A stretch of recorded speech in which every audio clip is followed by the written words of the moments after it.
Coming up, she has 28 books under her belt, and her latest one just won a Pulitzer Prize.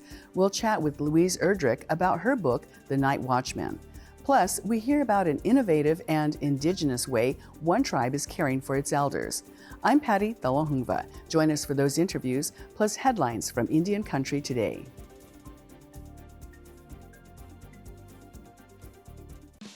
Arizona PBS is proud to support Indian Country Today. For 6 decades, we've provided television programs and now digital content. But we go beyond that, sending outreach teams across Arizona, offering workshops in language and literacy, family engagement and community outreach, and supporting tribal communities with early learning and school readiness resources. Join us at azpbs.org.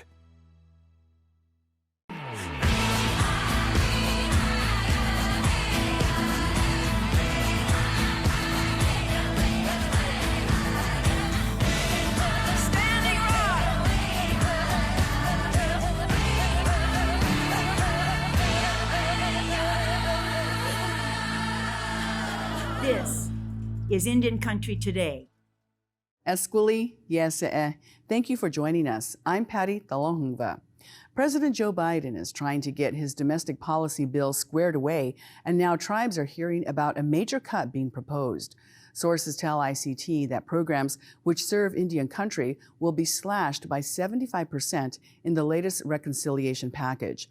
That means tribes could be looking at a budget cut from $20 million to $5 million. For Harold Frazier, the chairman of the Cheyenne River Sioux Tribe, it's a big concern. The Cheyenne River Sioux Tribe, we have no casino. Also, too, the tribes that do have a casino, we're in such locations that, all have high poverty and not really able to get the resources as other tribes. So we're heavily dependent on resources that we get from the federal government, and particularly in our infrastructure needs and things like that. So it's always a big concern when, funds get cut. He says he'll continue to reach out to senators and hope for the best. Pope Francis III says he's willing to visit Canada to meet with Indigenous leaders there following the discovery of unmarked graves at residential schools. He's been invited to visit the country on a pilgrimage of healing and reconciliation. Ahead of the Pope's visit, the Catholic bishops of Canada said the group is also planning a trip to Rome in mid-December. The delegation will include residential school survivors who will speak to the Pope about his focus and themes of his Canadian trip. Roseanne Archibald serves as National Chief of the Assembly of First Nations. She posted on social media saying she welcomes the Pope's visit, adding that she will continue to ask that the Catholic Church be held accountable for its role in the forced assimilation and genocide of First Nations children. She says someone must be criminally charged. The first Native American is now seated on the Board of Regents for the University of Washington. Leonard Forsman is chairman of the Suquamish tribe. He's served on tribal council for more than 30 years. He also serves as the president of the Affiliated Tribes of Northwest Indians. Governor Jay Inslee says the chairman's tireless work on behalf of Northwest tribal communities is invaluable to the university. Forsman says one big challenge is retaining Native students. We want to start shifting the university to more of the tribal values that we hold dear. And some of them they have, and some of them they need to be pushed more. And a lot of that's around, recruiting Native students, retaining Native students. So that's super important. The retention is so important. He says his current focus is on phase 2 of a multi-service gathering space for Indigenous students. Well, you've probably heard the saying, it takes money to make money, and it's true. That's where, in some cases, venture capital comes in. ICT's Aaliyah Chavez introduces us to one such company that's Native-owned and has been in business for 13 years. After a career as an investment banker, Cameron Newton opened up his own venture capital firm. It was a bold move to make in 2008. Since then, Relevance Ventures is believed to be the only Native-owned independent venture capital firm in the country. Cameron has also expanded to include his brother, Dean, as a partner. Together, they are based out of Nashville, Tennessee. What Relevance Ventures does is find entrepreneurs working on the latest and greatest ideas in the fields of financial technology and health and wellness. If they find a company they like, they provide funding and private equity to get its wheels off the ground. To be perfectly honest, there are not a lot of Native people engaged in traditional venture capital. We've been trying to elevate this issue once we noticed it. Shame on us for not noticing it sooner, frankly. They provided initial money to a company called Sunbasket. It is an organic meal delivery service based out of San Jose, California, that now makes $300 million in revenue. So how does Relevance Ventures get the money to invest into companies? They raise it. And then now, of course, we're on our fourth fund, which is $75 million. Relevance Ventures says it is now prioritizing later stage investing. Instead of being the first money in, they are now the second, third, or fourth. My advice is always, hey, if you have that burning desire inside, and entrepreneurs do, and it's hard to extinguish, you really need to let it out. The brothers are working to reach more companies. So far, they've invested in 16 startups, including Karoo, which allows employers to send curated boxes of snacks and small gifts to their employees. They've also invested in The Good Patch, which are wearable wellness patches that can help people with energy or stress relief. Cameron and Dean say they also hope to meet more Native entrepreneurs to make venture capital and private equity accessible to them. In Albuquerque, Aaliyah Chavez, Indian Country Today. And those are the headlines for Indian Country Today. I'm Patty Thalahungva. When we come back, Truth is Stranger Than Fiction. We'll talk to Louise Erdrich about her new book.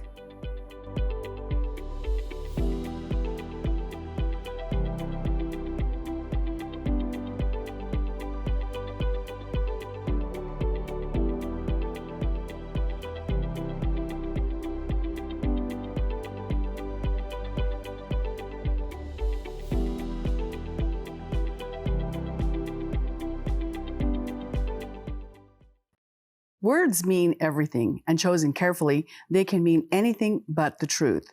In the 1950s, a night watchman from a tribe in North Dakota found out that emancipation really meant the termination of his tribe as a legal sovereign government.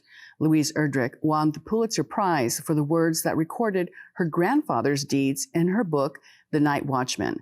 She now lives in Minneapolis and owns Birch Bark Books, which caters to Native American authors. Welcome, Louise, and congratulations. Oh, Miigwech, it's so good to be here. I really appreciate you featuring my grandfather. And to get us set up with the story of your grandfather, let's have you read a part of your book. I'll just read the beginning and the first page, because this is really where every day he'd go to the jewel bearing plant right outside of the Turtle Mountain Reservation in Rolla, and he would work every night as a night watchman. At the same time, he was fighting tooth and nail. He was fighting termination for the Turtle Mountain Chippewa. And in this book, I call him Thomas Wajashk because I have to imagine a lot about him, but not this. This is pretty much how things went. Thomas Wajashk removed his thermos from his armpit and set it on the steel desk alongside his scuffed briefcase. His canvas work jacket went on the chair, his lunchbox on the cold windowsill. When he took off his padded tractor hat, a crabapple fell from the ear flap, a gift from his daughter. He put it on the desktop to admire, then punched his time card, midnight. He walked the perimeter of the main floor. In this quiet, always quiet expanse, Turtle Mountain women spent their days leaning into the hard light of their task lamps. The women pasted micro-thin slices of ruby or sapphire or the lesser jewel, garnet, onto thin upright spindles to drill. The jewel bearings would be used in Defense Department ordnance and Bulova watches. This was the first time there had ever been manufacturing jobs near the reservation, and women filled most of these coveted positions. They had scored higher on tests of manual dexterity. The government attributed their focus to Indian blood and training in Indian beadwork. Thomas thought it was their sharp eyes.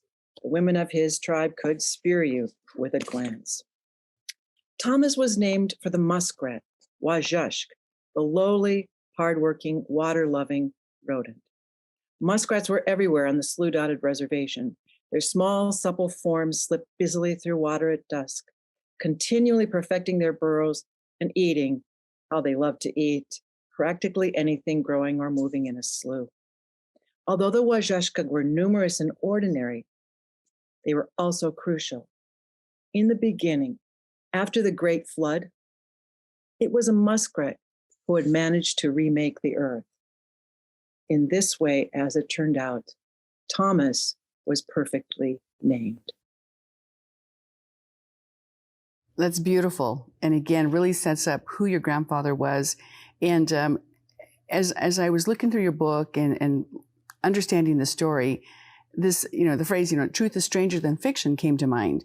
You're writing this book, right? And based on your grandfather. And you got this information from letters your grandfather wrote and that you inherited. Explain a little bit about that. Well, my mother gave them to me because they were written basically during the year that I was born and I was a baby.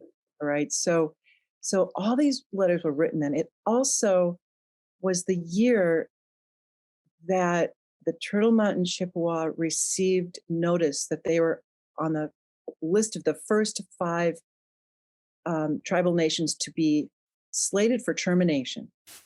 And this, as you said, was couched as emancipation. And we know now that those words of take away their special rights are causing them, they're captured.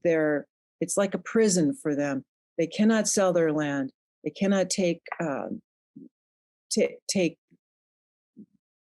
the world on in the same way somehow. So this was, in his mind, he had to go through those words and redefine them. So the emancipation, as you said, was termination. And then I put together what he was going through, sleeping maybe 12 hours a week, with what he was fighting. And it floored me. It brought me to tears many times during this book.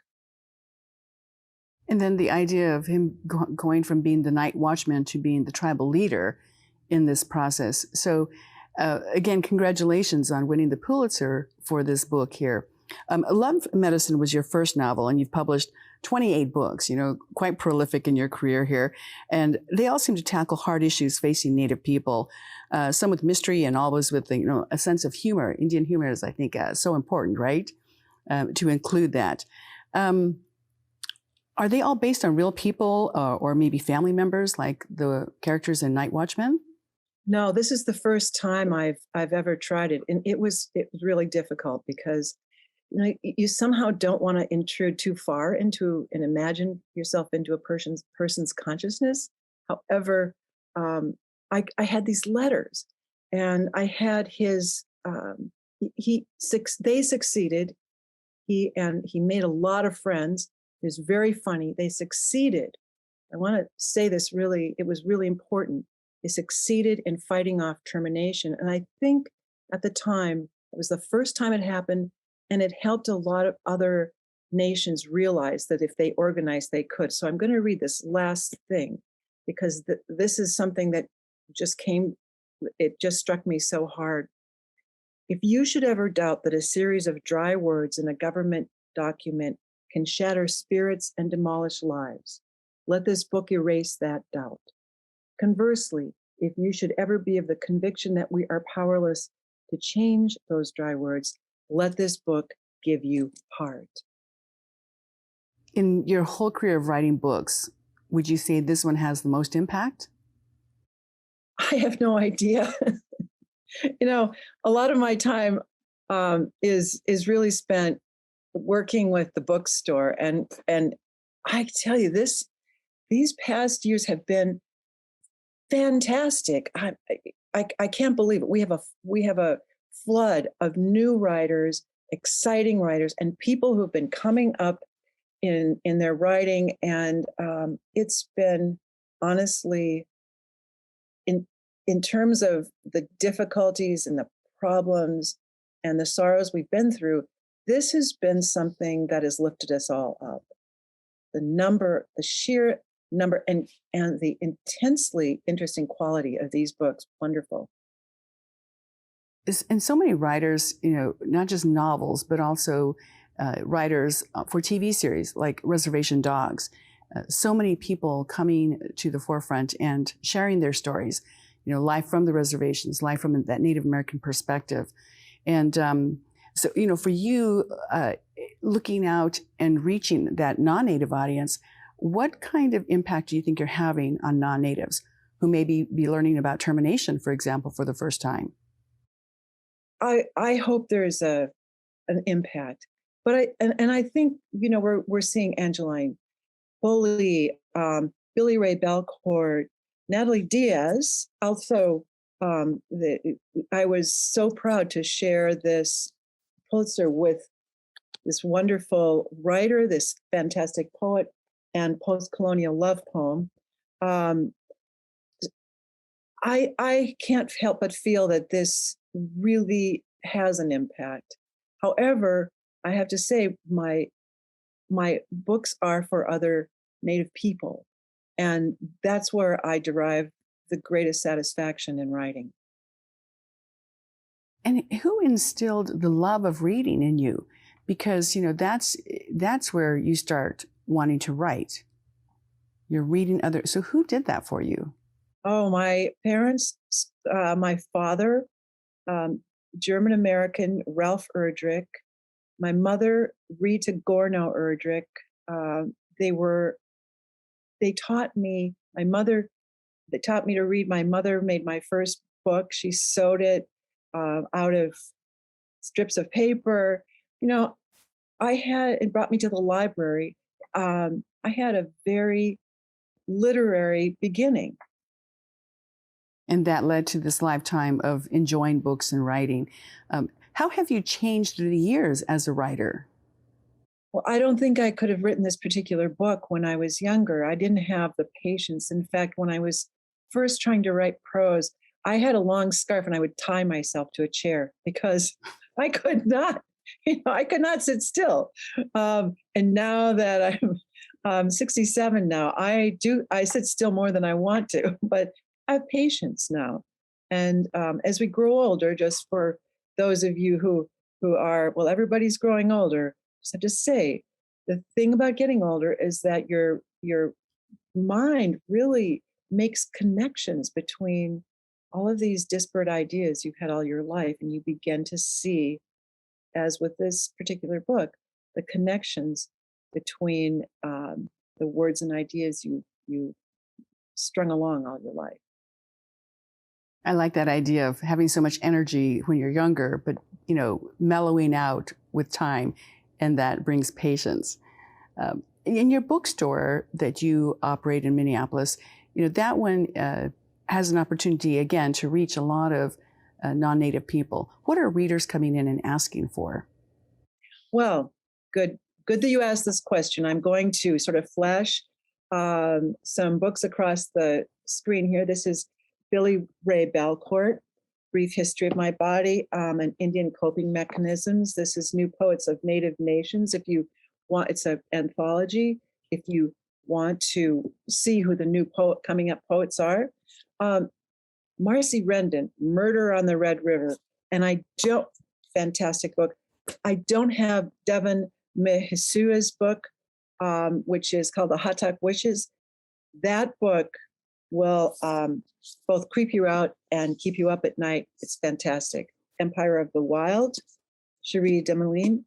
To Be a Water Protector, Winona LaDuke's book. And I want to again talk about Angeline Foley's book. I think that's going into production as a miniseries.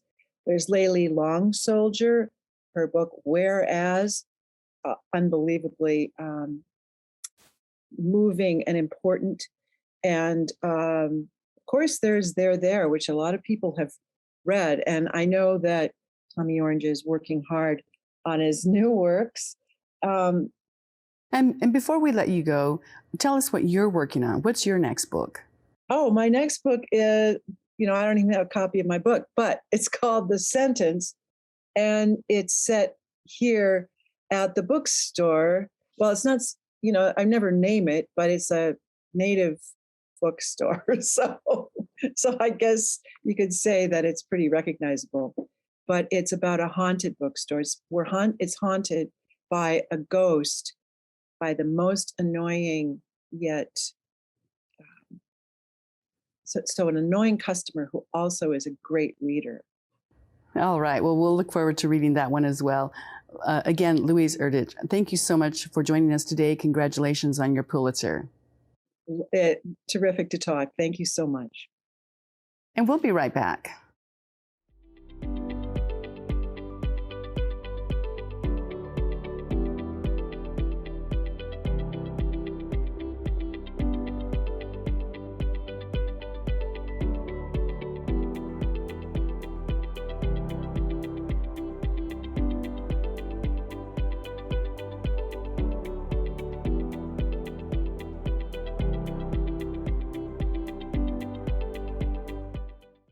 There's an innovative way the Oneida Tribe and Red Cliff Ojibwe of Wisconsin are caring for elders. Frank Weisvilas is a Report for America Corps member at the Green Bay Press-Gazette, and he joins us to talk about his story called Culturally Important Indigenous Foods, Central to Pilot Programs for Wisconsin Tribal Elders. Welcome, Frank. Hello, thank you for having me. Well, just reading your story made me hungry. Tell us a little bit about this unique way that they're packaging food boxes for elders. Sure, it's a pilot program this year, first of its kind actually, in partnership with Feeding America. They're feeding 900 elders or 900 boxes every 2 weeks, and it's filled with wild-caught fish from the Red Cliff Fish Company, which is they have a reservation in farther northern Wisconsin along the shores of Lake Superior. Then we have Oneida bison, grass-fed, free-range bison from their ranch here near just west of Green Bay. And then they're also incorporating other indigenous foods, such as Oneida corn, which is part of the Three Sisters. The corn, beans, and squash kind of helps understand the symbiosis of how these crops work together and kind of help each other grow. And in a couple of weeks, so they will also include Ojibwe wild rice. So that's very culturally important to the Ojibwe. That's part of their story of how they migrated to Wisconsin and northern Minnesota. They migrated to the place where the food grows on water, and then and all these foods are organic and very healthy. Much more healthier than what you can find in the grocery store. And they taste great. I love Ojibwe wild rice and Oneida corn mush. I eat that on a regular basis now, and it's very tasty and very healthy. They seem to really take a lot of care in packing these food boxes for the elders, as you say, healthy food and foods that they would have eaten, generations ago. So bringing that back in. But I understand that there was an issue with trying to find indigenous foods produced by indigenous farmers. Right. It's just not on a large enough scale. They are having to turn to non-indigenous local farmers of much of the produce, but they are hoping with this program, indigenous people can achieve more food sovereignty in the land now known as Wisconsin, as these farms grow. And Potawatomi have a hydroponics farm up in northern Wisconsin, and they're also growing produce throughout the year as well. So they're hoping that can grow bigger, and they are hoping to expand this pilot program next year to include more indigenous nations and more indigenous food farmers and produce. You use the term hidden hunger in your story. What does that mean? Well, elders, senior citizens, people, there's some pride there, and they don't want, and a lot of times they don't want to reach out for any food assistance, and then especially with elders on the reservation, they also want these culturally important foods as well. So it's just a matter of finding elders who need the food assistance, who may not want to speak out and reach out and ask for that help. But that's why it's so hidden. But the program seems to be working so far so good. They are reaching out to 900 elder households so far, and hoping to expand that to even more next year. And so again, Frank, the program is going to be expanded next year? Yes, that's correct. It's very definitely coming back. Everyone wants to bring it back, and we're talking about including more Indigenous farmers, expanding to more reservations. There's Indigenous nations in Wisconsin. So far, only 3 are a part of it. They also want to include more Indigenous foods, such as maple sugar, which is harvested in the springtime from the maple trees. It's very sweet, very healthier than that regular sugar, and I use it in my coffee every day, and very and it adds a nice flavor to it. So yeah, it is going to be expanded next year. So I'm looking forward to that, and covering it some more, and yeah, just going to be a great thing here in Wisconsin. Well, like I said, reading your story made me hungry, and I'm hungry again. Thank you so much for joining us, Frank. Thank you. Thank you for having me. And thank you for watching Take care of yourselves. Your life is precious. I'm Patty Thalonghva. Join us again tomorrow. Sometimes you got to take a stand just because you know you can. Oh, you got to run, you got to run.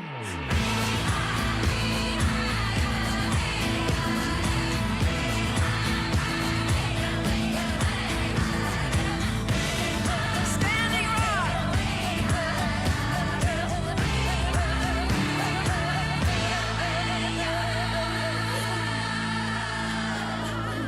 This is Indian Country Today.